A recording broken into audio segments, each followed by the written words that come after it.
Welcome to Amazing World Channel. When Theresa May delivered her Florence speech a fortnight ago, my first reaction is that the speech had to outline something on citizens' rights, the financial settlement to leave the EU, and on the Northern Ireland border. Yet, especially on the last of these, it offered very little. October's European Council is to decide whether sufficient progress has been made on these three issues, to then allow the Brexit negotiations to move on to the UK's future trade relationship with the EU. With the European Parliament having already made the call that sufficient progress has not been made, I cannot see the summit in October deciding differently. Speaking to people these past couple of days in Brussels, I sense the EU side is getting a bit edgy now. Why can the UK side not see how little time is available, and get itself together? 1/4 of the time allocated for the Article 50 process is behind us, and there is scant progress, they fret. The answer, I think, is that the UK side is simply incapable of getting its act together. Take what James Brokenshire, Northern Ireland Minister, said at Tory conference. Reported in the New Statesman, Brokenshire made clear that there would be no special status for Northern Ireland. It would leave the European Customs Union with the rest of the UK in March 2019. He also insisted the common travel area between the UK and the Republic of Ireland would be maintained, that there would be no new barriers to crossing the Irish Sea, and no physical border in Ireland. These things, simultaneously, are impossible.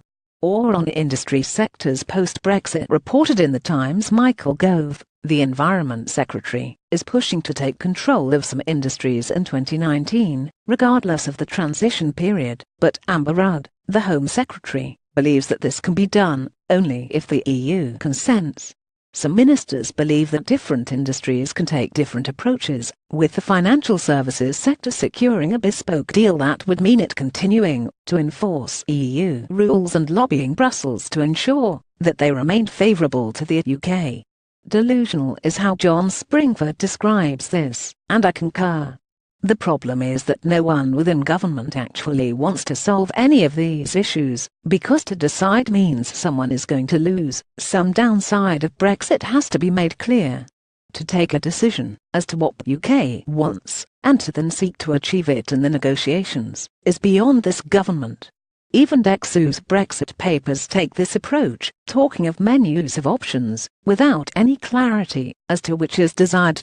This is also why the government is refusing to release its Brexit impact assessments. It cannot dare be honest or clear about what is happening. So what happens instead? We are treated to rounds of briefing and counter-briefing, and rumours of coups and resignations. The rest of the Times piece looks at speculation that ministers such as Andrea Leadsom might resign from May's government, and that a leadership election pitting Johnson against Davis might then happen. Ultimately, all of this is a waste of time, because there is no consensus position on Brexit that actually commands a majority on the Tory benches, and there is no way that Johnson or Davis or anyone else could conjure one up. Ascribing the current problems to May's weak leadership misses the point. There is no one who could actually do any better.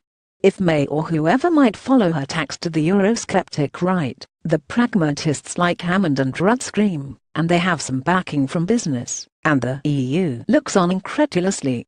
Seek a position more towards soft Brexit, or a long transition period, and the hardliners in the European Research Group hold the government to ransom.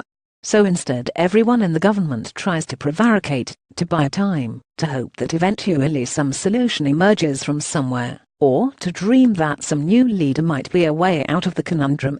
Although if you actually look at the options available, all of that is just wishful thinking. An ordeal, crash-out Brexit, then looms simply because the government cannot decide in favour of anything else in the scant little time available. Boris Johnson, David Davis, James Brokenshire, Michael Gove, Theresa May.